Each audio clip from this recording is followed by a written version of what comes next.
Assalamualaikum everyone. Today I am here to talking about the most prestigious scholarship of China, that's mean Chinese government scholarship. হ্যাঁ, আজকে আমি Chinese government scholarship সম্পর্কে বলতে যাচ্ছি।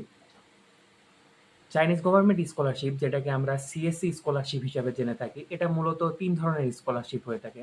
প্রথমত type এ, দ্বিতীয়ত টাইপ বি অ্যান্ড তৃতীয়ত টাইপ সি। টাইপ এ যে স্কলারশিপটা, এটা মূলত চাইনিজ গভর্নমেন্ট থেকে প্রোভাইড করে থাকে।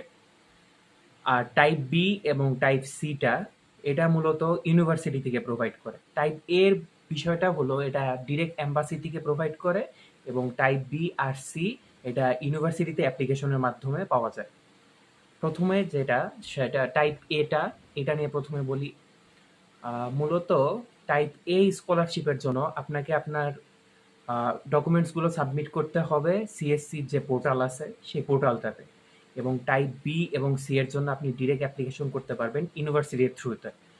চায়নাতে 300+ ইউনিভার্সিটি টাইপ বি এবং টাইপ সি স্কলারশিপ দিয়ে থাকে।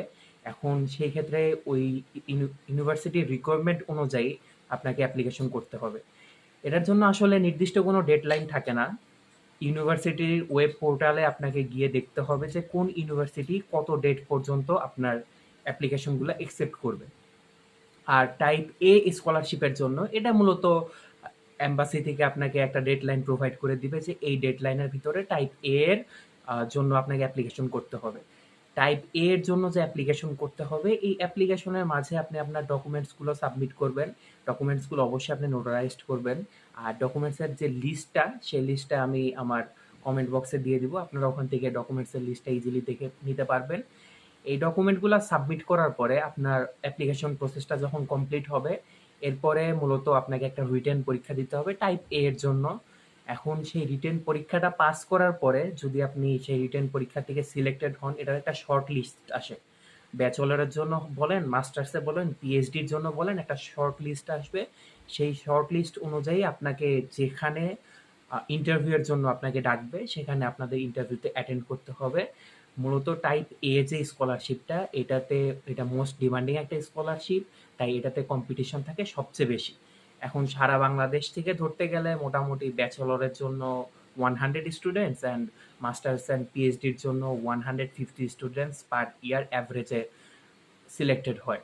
এখন এটাতে যেহেতু অনেক বেশি পরিমাণ কম্পিটিশন থাকে আর সিট সংখ্যা অনেক বেশি লিমিটেড, এর জন্য মূলত স্টুডেন্টদের one of the biggest choice থাকে হলো টাইপ বি এবং টাইপ সি।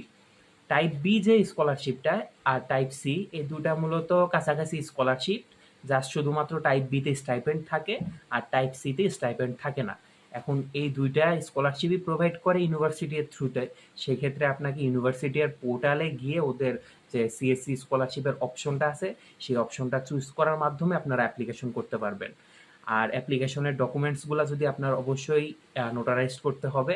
এখন নোটারাইজড করার পরে সেই ডকুমেন্টগুলো সাবমিট করার সাথে সাথে যে ওখানে যে ফর্মটা আছে, অ্যাপ্লিকেশন ফর্ম, সেটা আপনি ফিল আপ করার পরে আপনার অ্যাপয়েন্টমেন্টের জন্য যে ইমেল আসবে যে আপনাকে কবে ইন্টারভিউ দিবে, বা যদি আপনার এন্ট্রান্স পরীক্ষা দিতে হতে পারে, তাহলে সেই ক্ষেত্রে কিছু কিছু ইউনিভার্সিটি আছে যেগুলো এন্ট্রান্স এক্সাম রিকোয়ার্ড করে।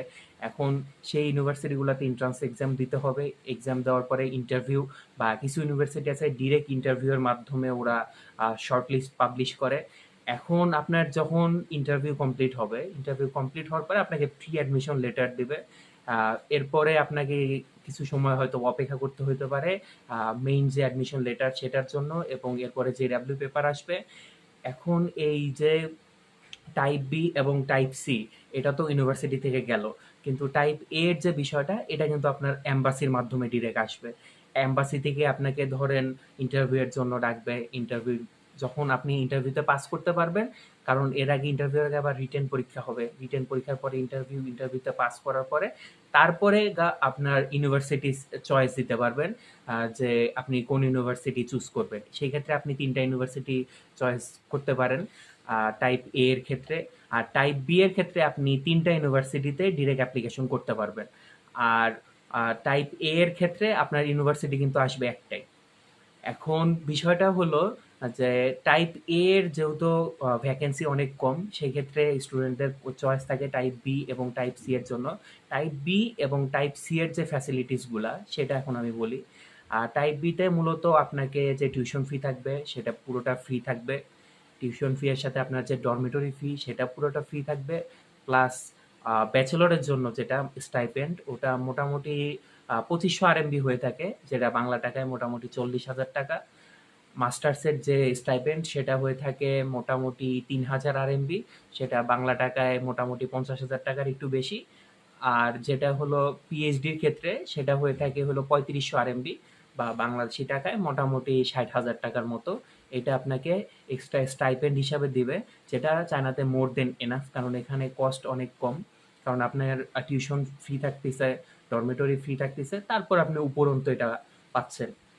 আর টাইপ এ এর ক্ষেত্রে যে বিশেষ সুবিধাটা পাওয়া যায় সেটা হলো আপনাকে রিটার্ন এয়ার টিকেট পর্যন্ত আপনাকে ব্যাক দিবে।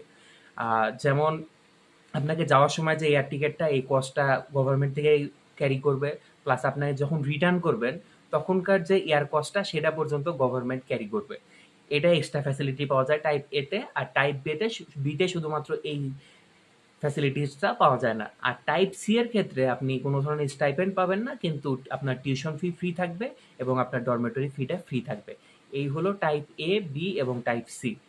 আর এটার জন্য যে এলিজিবিলিটি, এটা আপনি যদি ব্যাচেলরের জন্য অ্যাপ্লিকেশন করতে চান তাহলে সেই ক্ষেত্রে অবশ্যই আপনাকে ডিপ্লোমা পাস 8 সেমিস্টার পাস করতে হবে।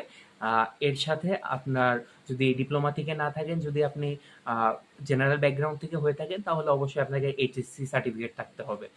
আর যদি কেউ এমন থাকে যে আপনার সার্টিফিকেটটা এখনো পাননি, আপনার টেস্টিমোনিয়াল প্লাস মার্কশিট আছে, তাহলে সেই ক্ষেত্রে ওইটা দিয়ে আপনি অ্যাপ্লিকেশন করতে পারবেন, কোনো সমস্যা নাই। আর টাইপ এ স্কলারশিপের জন্য আপনাকে আইএলটিএস অবশ্যই ম্যান্ডেটরি থাকবে। আর টাইপ বি এবং সি এর জন্য এখানে ডুওলিঙ্গোতেও অনেক সময় হয়, আসলে অনেক সময় বলতে প্লাস প্রায় 50% প্লাস ইউনিভার্সিটিতে ডুওলিঙ্গো অ্যাকসেপ্ট করে। আর কিছু ইউনিভার্সিটি আছে যেগুলো ইউনিভার্সিটিতে ডুওলিঙ্গো অ্যাকসেপ্ট করে না, সেখানে আপনাকে অবশ্যই আইএলটিএস দিতে হবে। এখন সেই ক্ষেত্রে আইএলটিএস মোটামুটি 6 থাকলে আপনি সেফ জোনে থাকবেন যে আপনার ইনশাল্লাহ হয়ে যাবে, এমন একটা নিশ্চয়তা আসলে দেওয়া যায়। আর আপনি যখন অ্যাপ্লিকেশন করবেন, অ্যাপ্লিকেশন করার টাইমে যে আপনার যে সিভিটা এটা চেষ্টা করবেন যে একটা গোছানো ওয়েতে।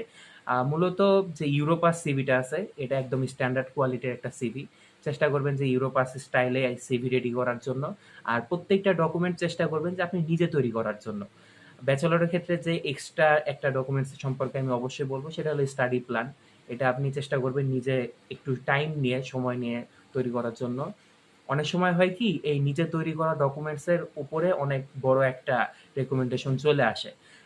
এর সাথে আপনার অবশ্যই টিচারের কাছ থেকে রেকমেন্ডেশন লেটার লাগবে, যে লেটারগুলো চেষ্টা করবেন যে একটু টিচার যেন হয়তো বা আপনি নিজেই তৈরি করে দিতে পারেন, বা টিচার যদি দেয় তাহলে সেক্ষেত্রে বলবেন যে একটু যাতে গোছায় জিনিসটা আপনাকে দেয়। তাহলে আপনার জন্য অবশ্যই আপনার প্রোফাইল যত বেশি স্ট্রং হবে অবশ্যই আপনার চান্স পাওয়ার পসিবিলিটি তত বেড়ে যাবে। বিষয়টা হলো এমন। এছাড়া মাস্টার্সের ক্ষেত্রে যেটা হলো মাস্টার্স আর পিএইচডির ক্ষেত্রে স্টাডি প্ল্যানের সাথে আরেকটা বিষয় থাকবে সেটা হলো রিসার্চ প্রপোজাল। এখন রিসার্চ প্রপোজাল এটা মূলত অবশ্যই আপনাকে সায়েন্টিফিক ওয়েতে তৈরি করতে হবে। কারণ এখানে যত আপনি সায়েন্টিফিক ওয়েটা স্পষ্ট করতে পারবেন, প্রফেসরদের তত চোখে পড়বে এই বিষয়টা। এটা নিয়ে একটা বিস্তারিত অবশ্যই পরবর্তীতে ভিডিও আসবে, রিসার্চ প্রপোজালটা কিভাবে রেডি করা যেতে পারে। এছাড়া আপনি যখন অ্যাপ্লিকেশন প্রসেসটা একদম কমপ্লিট করলেন, অ্যাপ্লিকেশন প্রসেস কমপ্লিট করার পরে আপনাকে প্রিপারেশন নিতে হবে যে রিটেন বা ইন্টারভিউ এর জন্য। এখন যারা মূলত আইএলটিএস করছে এখন তাদের জন্য ইন্টারভিউটা হয়তো বা অত বেশি হার্ড হবে না, কারণ কোশ্চেন মূলত বেসিকই থাকে। এখানে কোশ্চেন আহামরি কোনো কঠিন কোশ্চেন আসলে ওইরকমভাবে আসে না। যারা মূলত ইংলিশে দক্ষ আছে তাদের জন্য বিষয়টা হয়তো বা অনেক বেশি ইজি হয়ে যাবে। আর এরপরে যে আসি যে আপনার যে পরবর্তী সময়ে যে অ্যাপ্লিকেশন আপনার হয়ে গেল, এরপরে আপনার অ্যাপ্লিকেশনের পরে অ্যাডমিশন লেটার চলে আসলো, তারপরে আপনি জেডাব্লিউ পেয়ে গেলেন, এরপরে আপনার মূলত হলো ভিসা প্রসেসিং এর বিষয়টা। এখন আপনার পুরো প্রসেসটা কমপ্লিট হওয়ার পরে যখন অ্যাডমিশন লেটার অ্যান্ড জেডাব্লিউ চলে আসবে তখন আপনি ইজিলি ভিসা প্রসেসিং করতে পারবেন। অ্যাডমিশন লেটার, জেডাব্লিউ, পাসপোর্ট এই এবং আপনার যে সার্টিফিকেটগুলো আছে এগুলো দিয়ে আপনি চায়না যে ওয়েবসাইটটা আছে, যে ওয়েবসাইটে হলো ভিসা অ্যাপ্লিকেশন হয়, China visa application service centre website. এটাতে গিয়ে আপনি ইজিলি ভিসা অ্যাপ্লিকেশন করতে পারবেন। আর চায়নার ভিসা অ্যাপ্লিকেশন রেশিও, এই সাকসেস রেশিওটা এটা মূলত বলা যেতে পারে 95%। আপনি যদি ইউনিভার্সিটি থেকে অ্যাকসেপ্টেন্স পেয়ে যান, তাহলে সেক্ষেত্রে মূলত আপনার ভিসা হতে তেমন কোনো প্রবলেম হয় না। এই হলো চাইনিজ গভর্নমেন্ট স্কলারশিপ এবং এর ফ্যাসিলিটিস। আশা করি আপনাদের কনফিউশন অনেকটা দূর হয়েছে।